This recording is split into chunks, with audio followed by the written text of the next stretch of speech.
Khawvel hibo mahse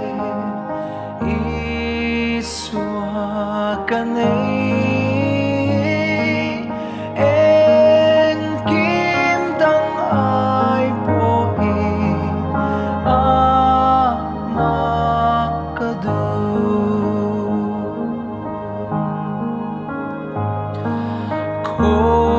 Khawvel sual thim mahian khamuan tu an om lo Isua cho vina ne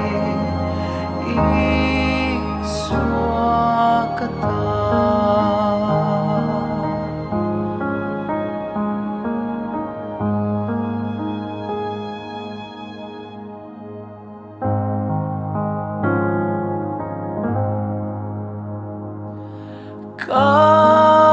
Katharau bolovin